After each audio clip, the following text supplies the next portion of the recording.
Hello everyone, स्वागत है आप सभी का एक बार फिर से अपराइजिंग एकेडमी में क्लास 10th की मैथमेटिक्स लेक्चर सीरीज का आज हमारा लेक्चर नंबर 75 है। 75वें लेक्चर पे हम लोग आ चुके हैं और पिछले लेक्चर में हम लोगों ने त्रिभुज से रिलेटेड सारी चीज़ें पढ़ ली।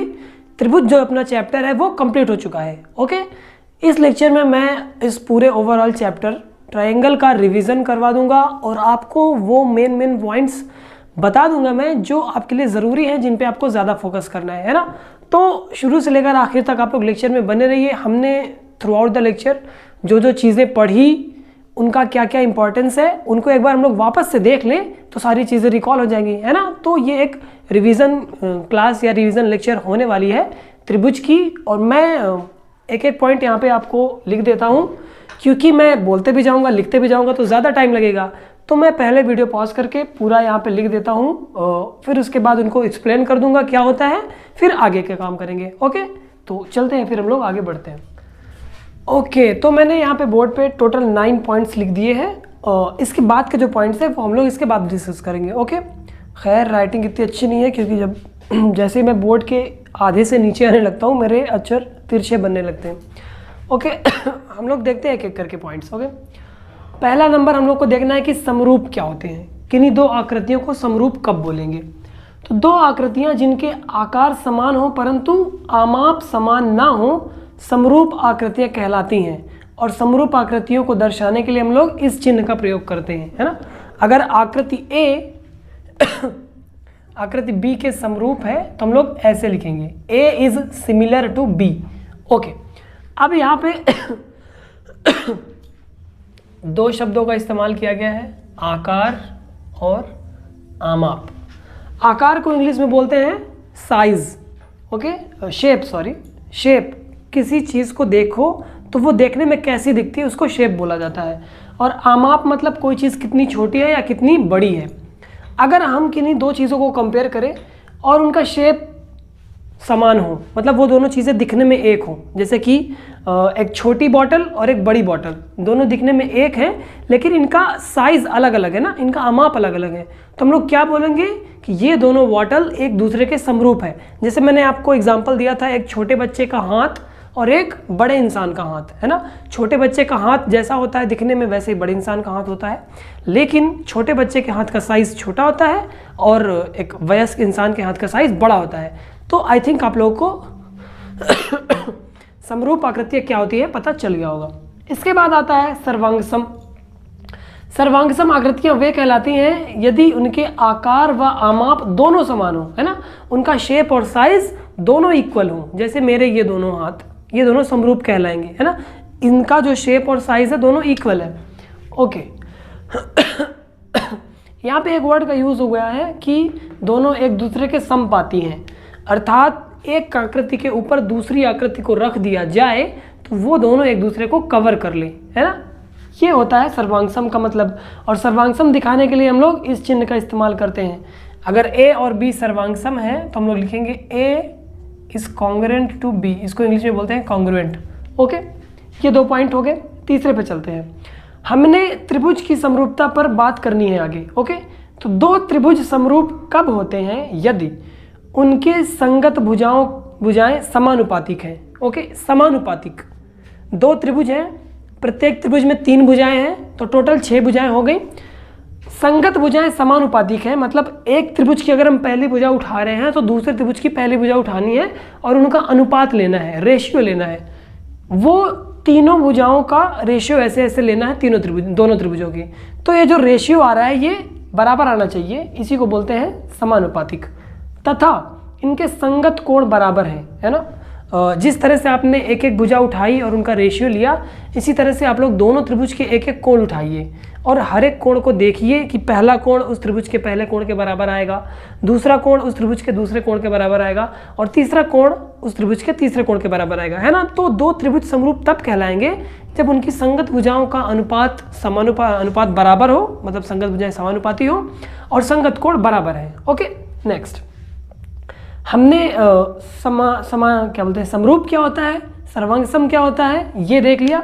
अब समरूप और सर्वांगसम कैसे रिलेटेड है एक दूसरे से तो देखो यहाँ पे पॉइंट है, सर्वांगसम आकृतियां सदैव समरूप होती हैं। अगर कोई दो चीज़ें सर्वांग सम है, कॉन्ग्रुएंट है, तो वो दोनों हमेशा सिमिलर होंगी, है ना। जब सर्वांग सम होने की क्या कंडीशन है, आकार व अमाप दोनों समान हों। जब दोनों चीज़ें सेटिस्फाई हो रही है तो जाहिर सी बात है आकार तो समान होगा ही ना, अमाप की यहाँ पे बात नहीं हो रही है समरूप के लिए। ओके, तो दो आकृतियाँ सदैव समरूप होती हैं अगर वो सर्वांग सम है तो। लेकिन अगर हम इसका विलोम देखें कि क्या अगर दो आकृतियाँ समरूप हैं तो क्या हम उनको सर्वांग सम बोल सकते हैं? नहीं बोल सकते ना।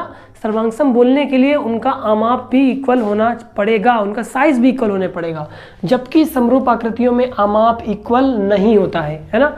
हो जाए ऐसा ज़रूरी नहीं है, कुछ कुछ आकृतियों में हो भी जाता है तो वो समरूप और सर्वांग सम दोनों हो जाती हैं। ओके, आगे बढ़ते हैं। जैसे ही हम लोगों ने सर्वांग सम, समरूप, समानुपाती ये सब पढ़ लिया, इसके बाद अपने पास आती है थेल्स की प्रमेय, जिसको बोलते हैं आधारभूत समानुपातिकता प्रमेय, बेसिक प्रोपोर्शनैलिटी थ्योरम अर्थात थेल्स की प्रमेय। थेल्स की प्रमेय बहुत इंपॉर्टेंट है, ये हमें इसमें डिस्कस करना रहता है सिर्फ एक ही त्रिभुज के बारे में। अगर अपने पास कोई एक ट्राइंगल है, हमने उस ट्राइंगल में किसी एक भुजा के समांतर एक रेखा खींची। हमारे पास कोई ट्राइंगल है, किसी त्रिभुज की एक भुजा के समांतर अन्य दो भुजाओं को भिन्न भिन्न बिंदुओं पर प्रतिच्छेद करने के लिए एक रेखा खींची जाए तो ये दो अन्य भुजाएं एक ही अनुपात में विभाजित हो जाती हैं। इसको हम लोग फिगर से अगर देखें तो जगह नहीं है, कहाँ बनाऊं?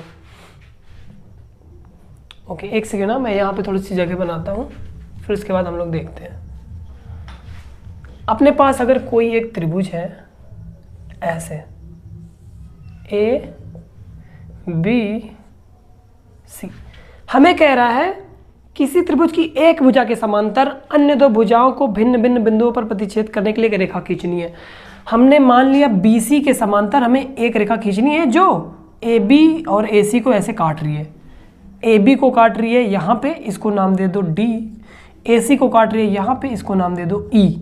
तो क्या कह रहा है कि ये रेखा अन्य दो भुजाओं को एक ही अनुपात में विभाजित करेगी। मतलब AB भुजा को D पर काटा, AC भुजा को E पर काटा, तो AD का अनुपात DB से जितना होगा उतना ही AE का अनुपात EC से होगा। ये अपनी थेल्स की प्रमेय कहती है। क्या कहती है? समानुपात का यही मतलब है, AD का अनुपात DB से जितना होगा वो इक्वल होगा AE अनुपात EC। ये थेल्स की प्रमेय का स्टेटमेंट है। ओके, इस स्टेटमेंट के बाद मैंने दो उप प्रमेय भी करवाई थी कि अगर कोई एक रेखा किसी त्रिभुज की एक भुजा के समांतर खींची गई है और वह इन दोनों भुजाओं को दो बिंदुओं पर काट रही है, तो AB बटे AD का अनुपात बराबर होता है AC बटे AE के, और यहाँ से AB बटे DB का अनुपात बराबर होता है AC बटे EC के, है ना। तो आप लोग लेक्चर्स में जो नोट्स में लिखवाता हूँ वो आप रिफ़र कर सकते हैं, उसमें सारी जानकारी दी हुई है। अब हम लोग देखते हैं थेल्स की प्रमेय का विलोम। अपोजिट क्या होता है थेल्स की प्रमेय का?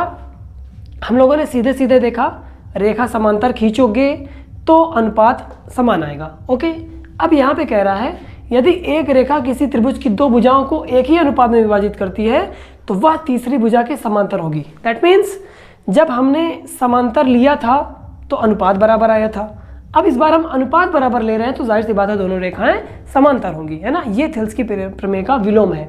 इसको भी प्रूफ करवाया था मैंने अच्छे से स्टेप बाय स्टेप। तो आप लोगों ने अगर वो लेक्चर्स नहीं देखे हैं तो प्लेलिस्ट एक्सेस करके आप लोग देख सकते हैं।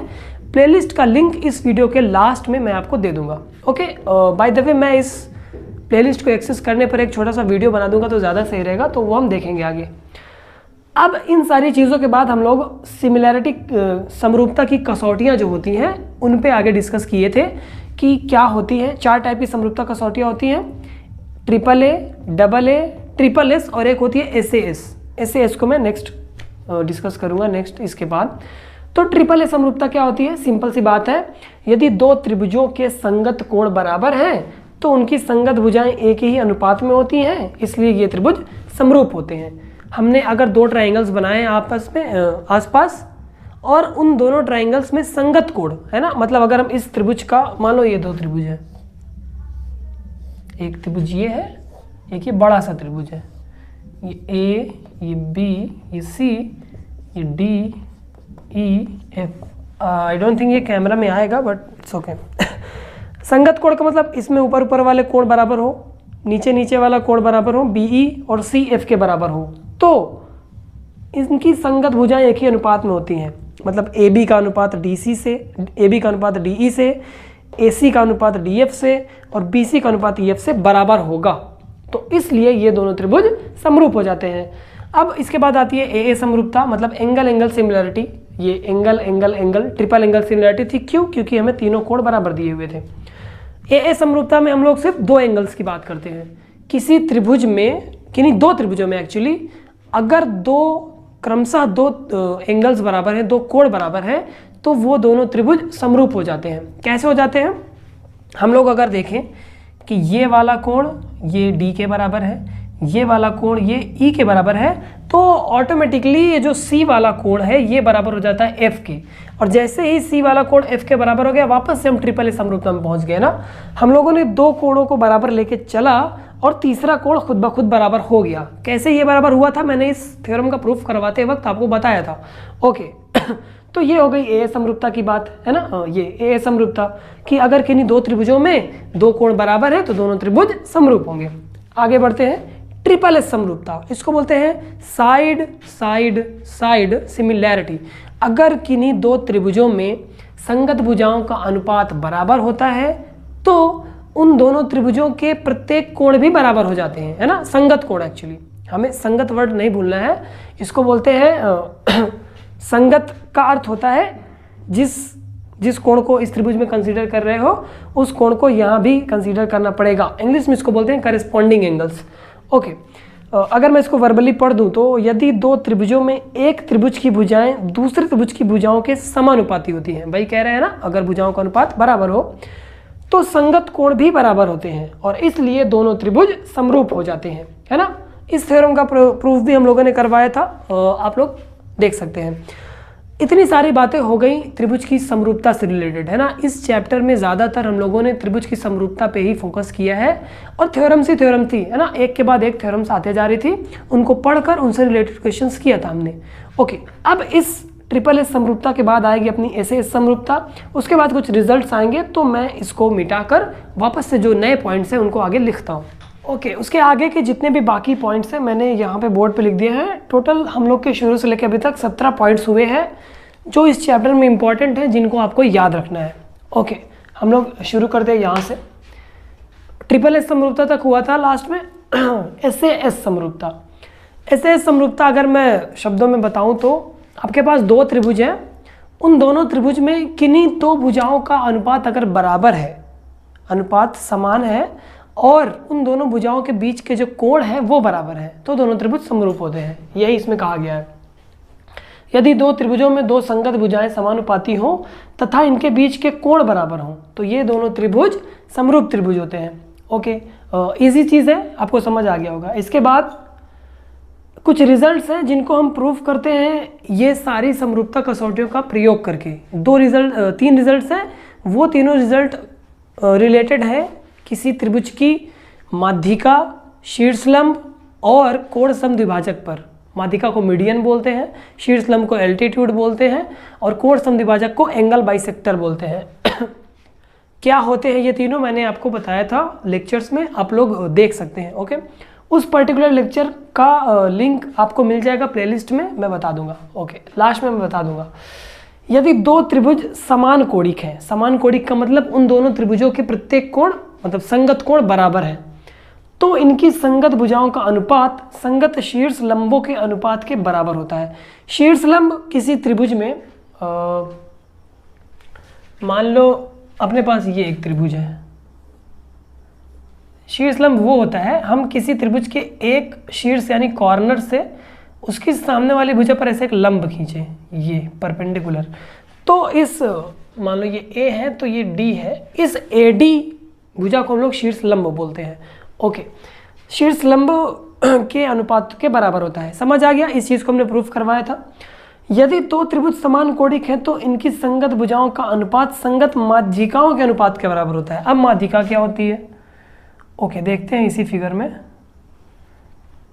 आपके पास एक त्रिभुज है ए बी सी, माध्यिका किसी भी एक भुजा के आधे पर उसके सामने वाले शीर्ष से खींची गई रेखा है।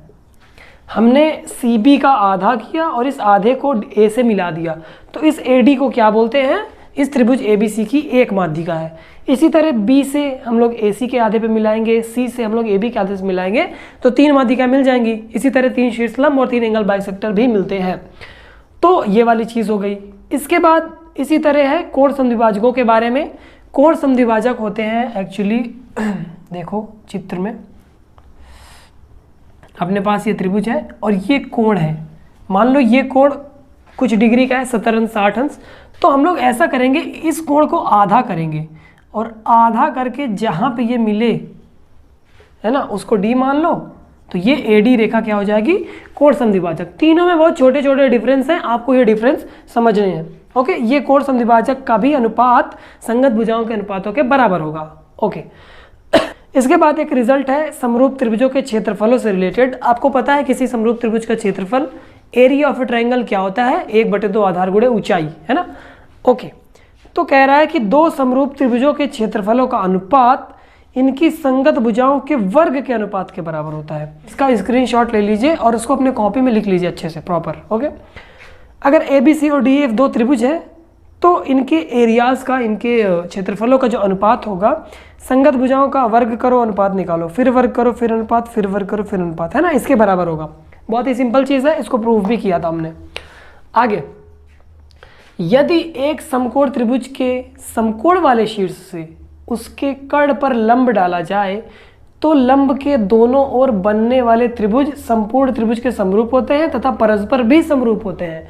आपके सामने एक त्रिभुज है ABC, मैं इसको मिटा देता हूँ। ABC में समकोण वाला शीर्ष कौन सा है? B है ना। ओके, अगर हम बिंदु B से रेखा AC पर एक लंब डालें AD, ओके, अब इस लंब AD के राइट हैंड में एक त्रिभुज बना, त्रिभुज का नाम है CDB। लेफ्ट हैंड में एक त्रिभुज बना, इसका नाम है ADB। तो ये CDB और ADB दोनों इस बड़े वाले त्रिभुज ABC के समरूप होंगे। CDB भी ABC के समरूप होगा और ADB भी ABC के समरूप होगा। साथ ही साथ ये दोनों त्रिभुज आपस में भी समरूप होंगे। ओके, मतलब कि ADB is similar to CDB, है ना। ये पढ़ने में थोड़ा सा कंफ्यूजिंग है लेकिन समझने में एकदम आसान है। आपके पास यहाँ पे 3 त्रिभुज बनेंगे, 1, 2 और एक बड़ा वाला। ये तो तीनों त्रिभुज आपस में समरूप होंगे, सिमिलर होंगे, बस इतनी सी बात है। अब आती है अपनी पाइथागोरस प्रमेय, पाइथागोरस थ्योरम। एक समकोण त्रिभुज में कर्ण का स्क्वायर बराबर लंब का स्क्वायर प्लस आधार का स्क्वायर, आप लोग क्लास 7 से पढ़ते आ रहे हैं, है ना। बहुत ही अच्छा रिजल्ट है, बहुत ही इंपॉर्टेंट रिजल्ट है। किसी त्रिभुज में कर्ण का स्क्वायर बराबर लंब का स्क्वायर प्लस आधार का स्क्वायर होता है। कर्ण लंब आधार कैसे पहचानते हैं? समकोण त्रिभुज है तो ये समकोण वाला जो कोण है इसके सामने वाली भुजा को कर्ण बोलते हैं और लंब आप चाहे इसको कंसीडर कर लें चाहे इसको कंसीडर कर लें, कोई फर्क नहीं पड़ता। ओके, अब बारी आती है पाइथागोरस प्रमेय का विलोम, है ना। जिस तरह थेल्स की प्रमेय थी उसका विलोम था, इसी तरह पाइथागोरस प्रमेय है, इसका विलोम है। विलोम क्या कहता है? एक त्रिभुज में यदि एक भुजा का वर्ग शेष 2 भुजाओं के वर्ग के योग के बराबर है तो सबसे बड़ी भुजा का सम्मुख कोण समकोण होता है। क्या कह रहा है? यदि एक भुजा का वर्ग, मान लो ये वाली भुजा का वर्ग, शेष 2 भुजाओं के वर्गों के योग के बराबर है तो जो सबसे बड़ी वाली भुजा है ये AC, इसके सामने वाला कोण 90 अंश होगा। ये कह रहा है इसमें, है ना। इसके बाद हम लोगों ने इतनी सारी चीज़ें पढ़ने के बाद ढेर सारे क्वेश्चन किए, एक्सरसाइज 6.5 किया, मधुर गुप्ता से मैंने आपको 4-5 क्वेश्चंस बताए और अब अपना त्रिभुज का सारा काम यहीं पे ख़त्म हो गया। नेक्स्ट लेक्चर में मैं आपको कोऑर्डिनेट ज्योमेट्री के बारे में बताऊंगा, निर्देशांक ज्यामिति क्या होती है, उसके सिलेबस में क्या क्या पढ़ना है। ओके, वो सब आपको मैं बताऊंगा।